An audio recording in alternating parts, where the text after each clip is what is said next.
Hey, wake up! This is the Play Hard Podcast. What's up, everybody? It's the Play Hard Podcast. We're back again. Dustin Holder here with the man, the myth, the legend, the one and only Andrew Mastrogiovanni. Say hello. What's up? There he is. Full of energy all the time, as usual. But that's what happens when you get snowed in here in Charlotte, North Carolina. Iced in. Yeah, iced in, snowed in. Guys, it was ridiculous. Exactly. Ice up. As Mastro shows me the Ice Up Sun shirt. It was ridiculous. We got like 1.5 inches of snow.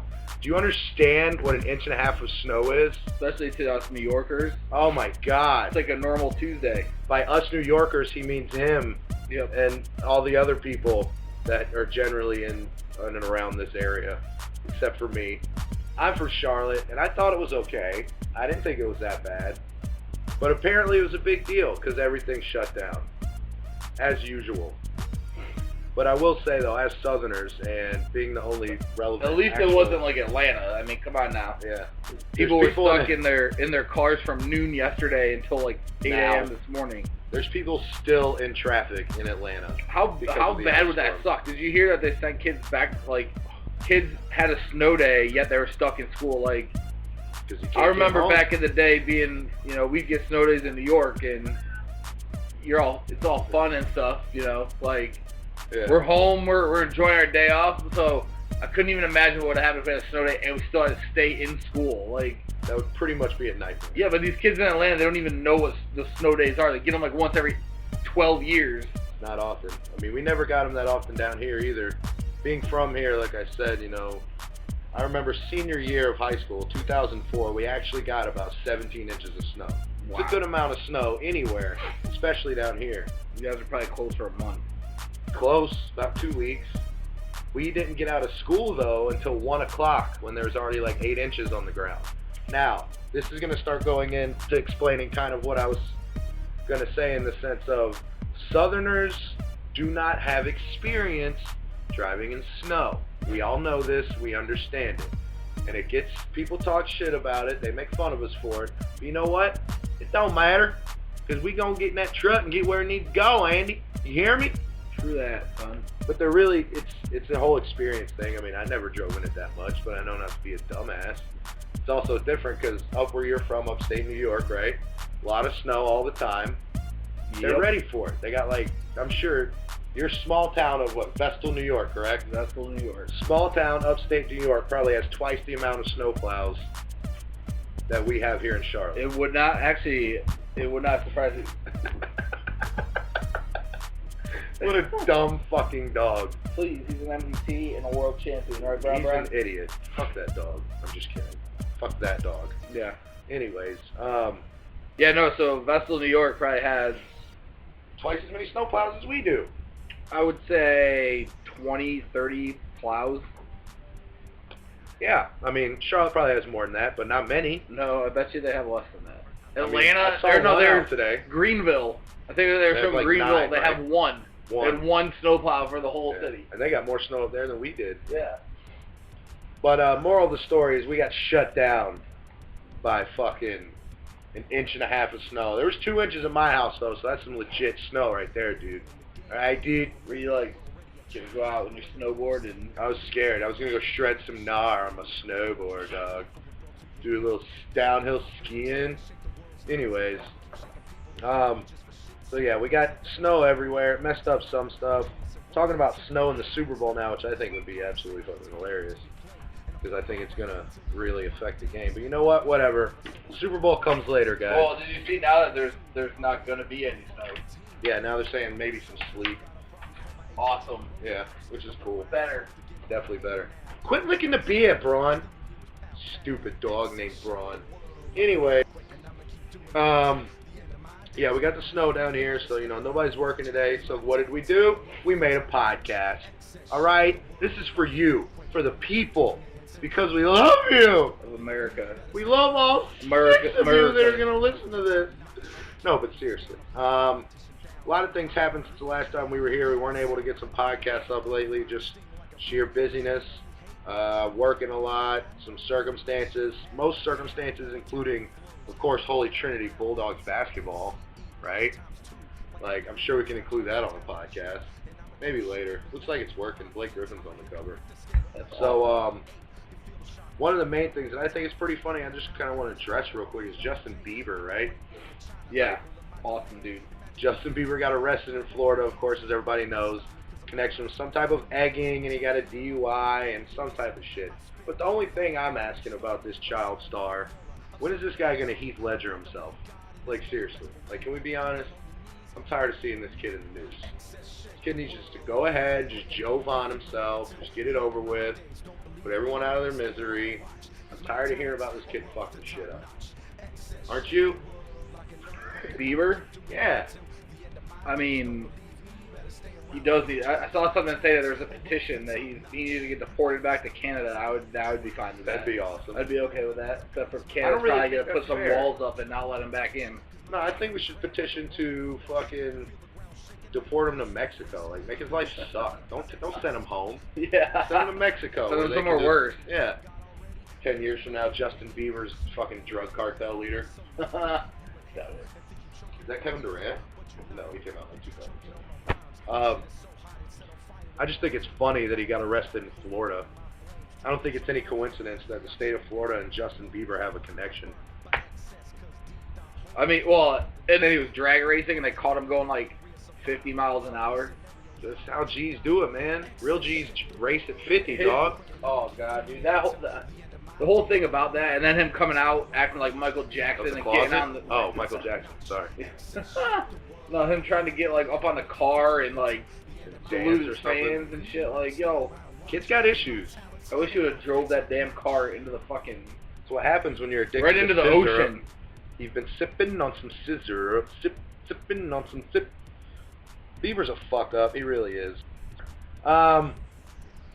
Moving into some more little happy thoughts here, things that us Americans really care about, especially here in Charlotte. Carolina Panthers have signed Ron Rivera to a 3-year extension. I like it. I like it too. It's pretty much perfect as to the length. I don't think we're positive on the money yet. I'm not sure that's come out, but I'm sure it's nothing ridiculous. But he was already, I believe, the 25th highest paid coach in the NFL, which puts him in the bottom 10, bottom 7, which is, he deserves more than that. He improved his win total every year. Took he us to the does playoffs. now. I mean, before, I agree with him being... That's what I'm saying. That's what I'm saying. Definitely does now. But it's a good deal. 3 years, you know, we talked about it before. 3 years is perfect because next year you're going through it no matter what. You're going to go through that season, do what you got to do, and stick with it. If we go to the playoffs again, then that pretty much solidifies him as our head coach.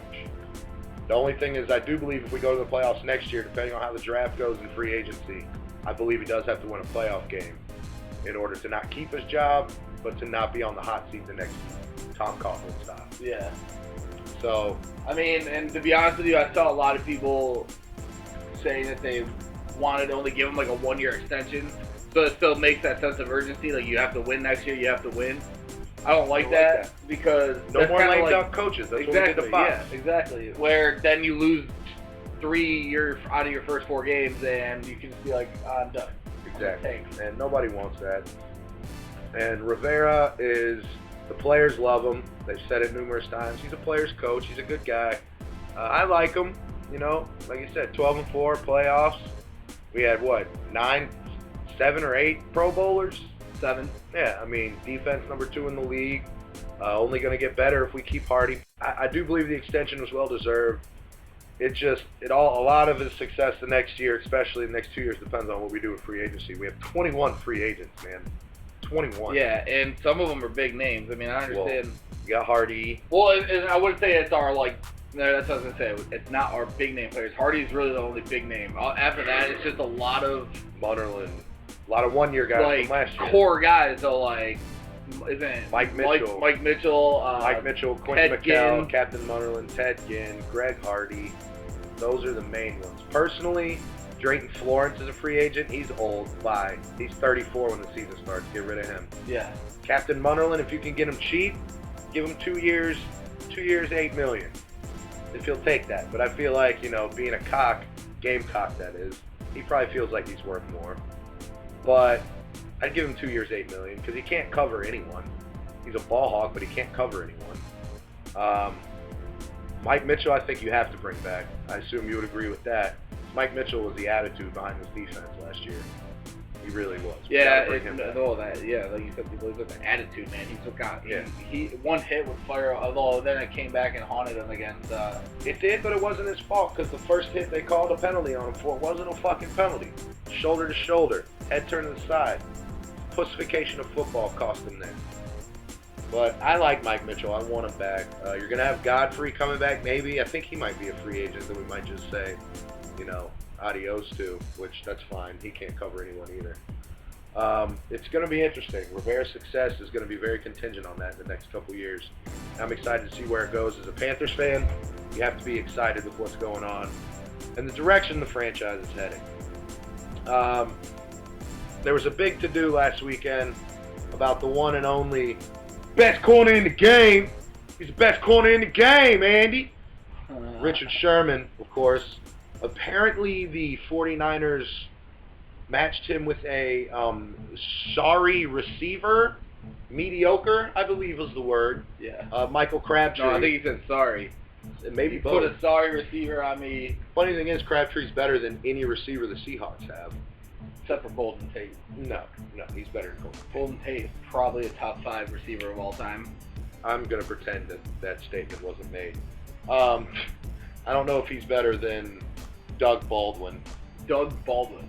But that's not the point. Doug Baldwin is in a league of his own. The movie? Yeah, with Tom Hanks. Did he play Tom Hanks or? There's yeah. no crying in baseball. He played Tom Hanks in a league of Gump's own. In Saving Private Gump. That's what it was. I never liked Richard Sherman. I'm not going to lie. I mean, I don't like the Seahawks. I never liked Richard Sherman's brashness. And initially, after the NFC Championship game, I had kind of a negative view of it. I was not really angry, not really offended, but I was just kind of like, that's a little poor sportsmanship. To call another grown man out on tee, it's poor sportsmanship. It really is. Well, what I think is funny, I think I had the exact same reaction as he did. So he had the reaction that quick after the game. They just clinched the Super Bowl. He went off. Exactly. I immediately went off too and was like, I hate him. This guy sucks. Like, what a terrible emotional athlete. Reaction. Everything. Like, you're not a thug. You're from Stanford. I went off on him too, and then a couple days later, I was like, look what he does. Like, I understand. The best corner in the league. He does talk way too much trash. Dude needs to calm down. Well, I will say this though. I watched sound effects last night on NFL, and everybody knows what it is. For those of you that don't, it's just on-field sounds where they mic up players. And they showed a lot of Richard Sherman from the season in the playoffs. And a lot of Richard Sherman's trash talking is hilarious. Like, there's one where he's playing the Vikings, and he's covering Joe Webb, which Joe Webb is the epitome of a sorry receiver. Yeah. All he does is run a fly route. Sherman stays with him stride for stride, and the play ends. Sherman turns around, looks at Joe Webb, and says, "You sorry. Man, you sorry. Why are you even on the field? You sorry, 1-4." That is perfectly acceptable trash talking. He's not bringing family into it. He's not being a dick, really. He's just talking trash. That's part of sports, and that's acceptable. But also, this addresses the fact of when a man makes a play that clinches a Super Bowl berth for his team, who still somehow has a chip on their shoulder. They do. And it's the Super Bowl clinching play. Or excuse me, the NFC Championship clinching play, sending your team to the Super Bowl. And you shove a microphone in his face less than a minute afterwards. He's pumped up, man. He's ready. I don't blame him for it. He didn't curse. He didn't disrespect anyone except Crabtree. You know what I mean? Who he already apologized for it in media day yesterday. He went back on and said he would have done it different. Which, don't back away from it. Own it. You did it. You owned it for a week. Own it now. But I kind of have a little more respect for Richard Sherman. And it sucks because the more they show Sherman and Marshawn Lynch, the more I like them both. And I still struggle and try to hate the Seahawks all the time because I hate the Seahawks. Yeah. Mostly because of Russell Wilson.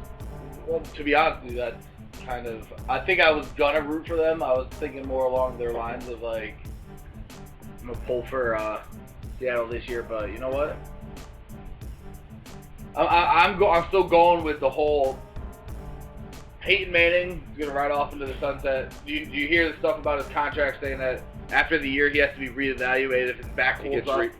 He said it in an interview with Chris Mortensen from ESPN too. And it's in March, I believe. Yeah, so I'm still going along those lines, saying something's gonna happen where, not that he's not healthy, but more or less just there could be something where he could be like, all right, I'm done. A maximized risk. Right. Or, you never know. It could be the sort of thing where he's like, I think he's coming back. Let's go back. Let's go get another one and go from there. I think he's coming back personally.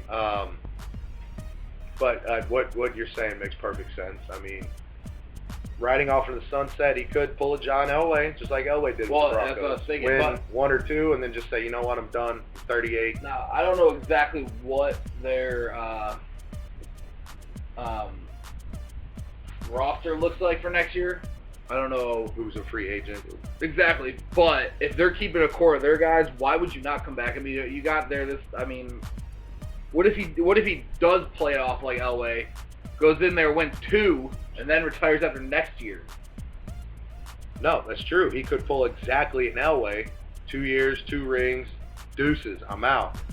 And if Peyton Manning does that, if he wins Sunday and wins the Super Bowl next year and retires, then there's no question that Peyton Manning is the undisputed greatest quarterback in the history of the NFL. Right. And I mean, people kind of have been talking about him getting disrespected since the championship games. Like, people don't put him in that top 5 category. Like, please. I will never say Peyton Manning right now to this day as we speak is the best quarterback ever, but Peyton Manning is a top 5 quarterback. Peyton Manning is a top 3 quarterback of all time already. People who don't think he is don't understand football and don't understand what the hell they're talking about. Absolutely. And that's like, what's his name last night? Magic Johnson said out that tweet. After watching Durant these last couple of weeks, he is now like can put a team on their back and carry them to a win, whether it's a regular season win, postseason win. He's like, Durant has entered that conversation, and he goes, I can't remember who he named, but he named 5 people, and it was like Jordan, Bird, LeBron, and Durant, and left out Kobe, and everybody was like, wow. Like, you've already removed Kobe from that, like. Whether you're a Kobe fan or not, you can't remove him from that. Yeah. Because Kobe not only is one of the best players of all time, not only has 5 rings, but the one little thing, and I think it's a big deal, and we've talked about it with Kobe, he has the 2nd highest scoring single game of all time in modern basketball against better athletes, better competition, and he shot like 58% from the field in the game. 81 points, and that was what, 2005 or 6, maybe? Yeah, I think you're right. I want to say that's ridiculous. Nobody does that anymore. Yeah, no. Carmelo scored 62, and he struggled for it, and it was incredible. Well, it was the beginning. He actually 37.5. Right. He wasn't. I wouldn't say he struggled. I mean, he definitely. By struggled, I mean in the last quarter and a half, the end of the third and the fourth quarter, because I watched that entire game. Oh yeah, no, definitely to get there. Yeah, Melo. He definitely, yeah. He but in the beginning, and he started getting free throws. I saw all the way up. I think I stopped watching. First half, he looked like a video game. Yeah, and then the start of the second half too. Like, he was hitting shots that. And it was at that point where he was just taking shots he had no business taking, where literally they backing down MKG, and I was watching. MKG was in his shirt, like he was. MKG was playing good defense, and that was the Melo that if he's gonna be a ball hog, you better score 60. First burp of the podcast, and it was a pretty decent one. Staying in there too. I'm not editing this shit. This is some real grown men shit. What were we talking about? We somehow got from Peyton Manning into the NBA, which is fine because it's getting time to, after Sunday, that's all we have, the NBA and college basketball. And with Carolina being, whatever they are, until the tournament when they make a historic run. They look good Sunday, I'll say that. But yeah, but they never consistently show up with that fuck you mentality. I loved it. I'm not going to lie, I loved watching. They beat the hell out of Clemson. I loved Clemson. Everybody talking about Clemson's going to go in there. They had that. This was their opportunity to go in there and do, take over that 56-game losing streak. They were going to win. Everything was going down, and they got shit on. Yeah, they did. Because Carolina, the one thing with this team that I've noticed when they kind of, when they need to step up against a team and need to play well, they kind of have, with the exception of the Syracuse games, but that's why they've been able to beat good teams, because they have the talent, even without PJ, to be a top 25 team. I'm not going out there and saying top 10, top 15. Right. But if Marcus Page is playing well, they're top 25. Well, and to be honest, it wasn't even Marcus Page. Last game was definitely McAdoo. McAdoo just came out aggressive, attacking the basket. He played well this season. Not settling. No, he's had a couple games where I want to punch him in the face, like always. Where he's McAdoo. McAdoo, but McAdoo. Yeah, I mean, to be honest, it's just one of those things where he came out, he was aggressive, he went to the basket, he wasn't taking those fadeaways, those I'm not gonna lie, he's got a jump shot, he's got that mid-range game. And he's athletic as fuck. But holy balls, man, this year, he sucked. You remember how he was a first-round draft pick, and then he's just gone downhill. Now people don't even talk about him in the same sentence as the NBA draft. No, not anymore. He'll be back next year, which kind of sucks. The more we get into seasons, the more we're going to talk about, college basketball. The more we're going to talk about the Tar Heels, and especially Roy. A lot of the heat has fallen off Roy Williams lately, and that's deservedly so. I think he's done all he can do with this team. He can only do so much, and people hate on Roy a lot because it's North Carolina. It's just like if Calipari started struggling like this, it's Kentucky. You're expected to contend for a title every year. North Carolina, Kentucky are like Alabamas of college basketball. Kentucky got embarrassed last night. They did, and LSU made them look really stupid. But speaking of games last night, that's my national championship pick played last night.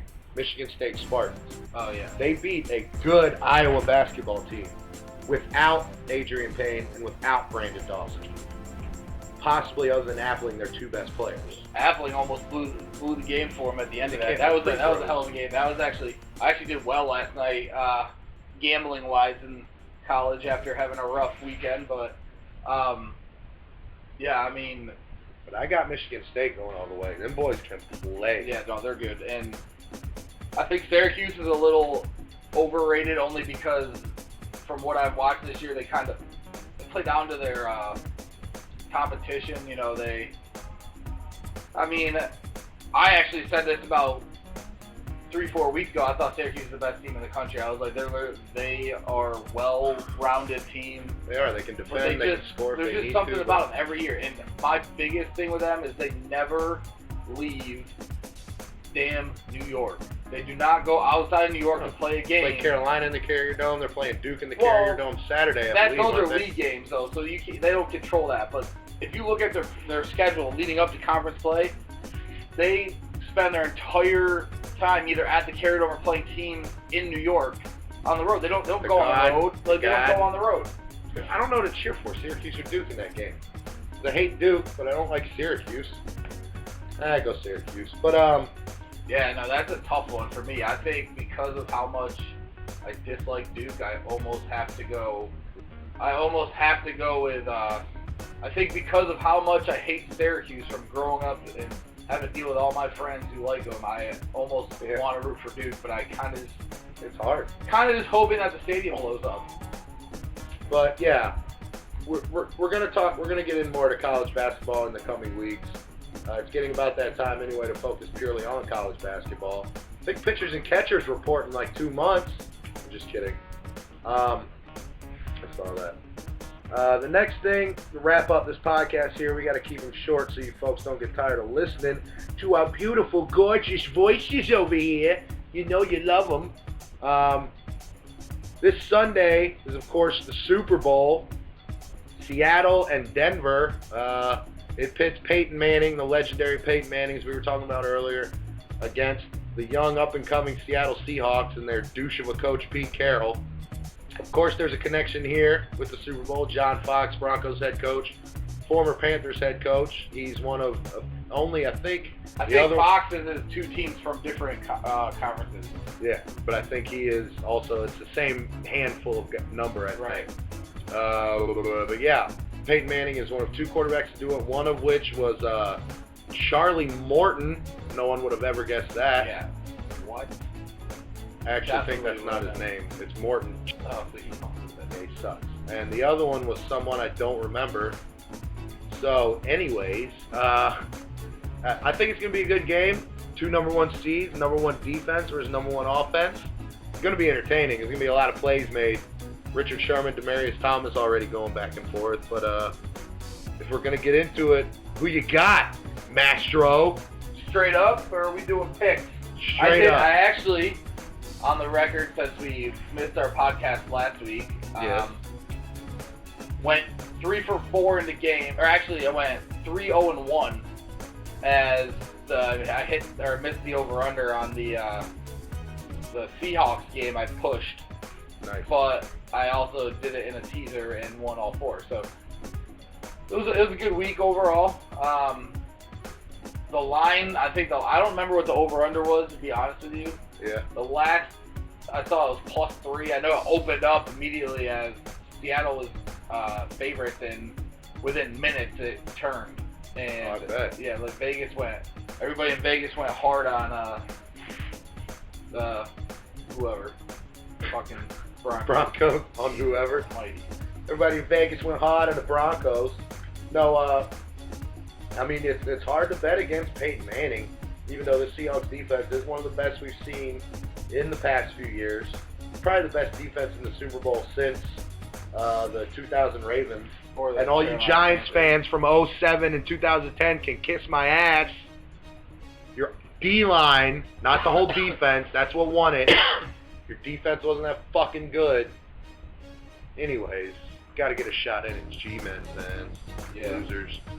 So, it should be a good game. I think that one of the X factors, honestly, is going to be no Sean Moreno. Not even really running the ball because Seattle's defense is so good. But if he can catch the ball out of the backfield, bring that defense up, bring the linebackers up and some of the safeties up, then you get Demarius or Julius over the top. Because we all know Welker doesn't run more than an 8-yard Not route. that, but it's kind of like, I'm going to say this and everybody's going to laugh. You don't, I mean, it's just like the national championship game in college last year. You don't give Nick Saban a month and a half to prepare. Yes, I think Alabama was the better team. Yes, it probably would have been a blowout either way. But You talking about the Notre Dame Alabama game? Yeah, if Notre Dame had a shot right in the last week, like right after their final game, just coming fresh, just go for it. You know what I mean? They probably would have lost by 20 instead. Yeah. But I agree. you don't give Peyton Manning 2 weeks to study, because I guarantee you he's probably has not left. No, other than the couple interviews he's done, he's probably been just steady in the film room. He's probably already watched every Seattle game from this year, probably last year. They did play in the preseason, and Seattle won 40-10. And the starters outplayed the starters 24-7. Seattle starters 24, Denver 7. So there is a little bit of precedence for this game. Not a lot, because preseason you don't show a lot, you don't really try hard, things like that. But there is a little bit of precedence. If I had to pick, I don't know. I'm a defensive guy, so I lean towards defenses. But it's hard to pick against Peyton right now. He's just the quarterback of destiny, man. The only thing I'm looking at is experience. And the Broncos have the experience. Players and coaching staff. Yeah. Fox has been to one. Well, a lot of the coaches on this staff for Denver are Fox's staff from Carolina that year, like Del Rio, D coordinator year. Panthers went to the Super Bowl, D coordinator now. So they have it all. But like experience-wise, well, yeah, exactly. Coaches, but then you go to players. Peyton's been in one. Welker's been in one. Welker's been in 2. Well, I meant just in a Super Bowl before. Yeah, so they have the experience. I'm not a big believer. I am a believer in experience. Are you a Bieber? I'm not a big believer. A believer? I am a believer in believing about Bieber. No. I'm not a huge... I believe in experience, but I don't believe it plays as big of a role as some people think. Only because the talent... Wow. The talent means more than the experience. Defensively, Seattle's talent far outweighs Denver's defensive talent. But offensively, Denver's offense matches up with Seattle's defense talent-wise. They're even. So that's why I think no Sean Moreno has to be the guy to make a play, to get a touchdown or two that usually don't come. Usually it's Demarius, Julius, and I know no Sean had 10 touchdowns this year. It's Demarius, Julius, or Welker. Right. Sometimes Eric Decker. I think no Sean needs to step up. You see, did you read that article on ESPN about Demarius Thomas's grandma and mom, dealer. they're in jail? Yeah, Demarius Thomas had it rough, man. I got a lot of respect for that guy. I mean, he made fucking Tim Tebow look like a freaking quarterback. So. Quarterback. But it should be good. It's going to be a good game. You going with the Broncos? Are you picking straight up? Yeah. I'm going to take the Broncos. I'm going to go Broncos 24, Seahawks 20. 24-20? Oh, Jesus. I'm going out on a limb here. Seahawks 28, Broncos 14. No field goals, all touchdowns. I'm probably going to get that so wrong, and I don't even care. I just think So the Panthers were in this game. It'd be Panthers 60, Indy 110. Yeah.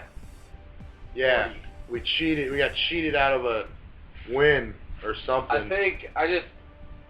Seattle's offense has struggled, so clearly you don't have to worry. You don't have to worry about their defense. Their defense will be there. But yeah, I mean, he's on fire. Defense travels. That's been proven, especially with Seattle.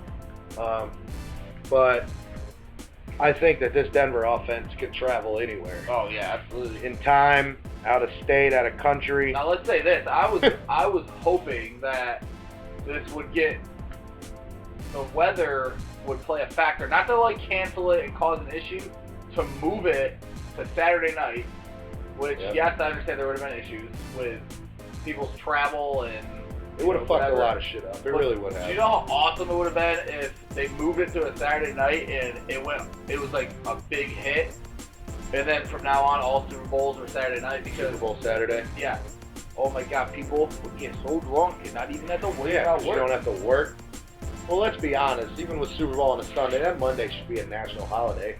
In America, we got some of the dumbest holidays in America where nobody works. Banks are closed on Columbus Day, and that guy was a mass murderer and rapist, all right? We could close the day for the Super Bowl. He's an Italian, so you watch it, though. I thought he was Spanish. Whatever. Whatever, he's a fucking asshole. Guy's an asshole. Banks closed on his day. Like, hey, National Rape and Kill the Indians Day. But I ran into some land and found America Day. Yeah, it wasn't even America. It was fucking Bahamas. Yeah, the Bahamas. Anyways, we're not going to start with talking about Columbus. This guy's a douche. But we won't close down the day after the Super Bowl. Let's start a petition, America. Real Americans don't work the day after the Super Bowl. We're going to get this going. We're going to start it. We're taking it straight to Obama. Obama-Rama. Did you watch the State of the Union last night? Not even a word. Neither did I. All right, folks. That's the end of the third podcast here. I'd like to thank you for joining us. We're going to be back as soon as possible. Remember the Super Bowl picks. I'm taking Seattle. Master over here is taking Denver. No idea why I'm taking Seattle, because I like to buck the trend over here. You're going to do what? Yeah, you heard me. We'll be back soon, folks. Enjoy the Super Bowl. Deuces!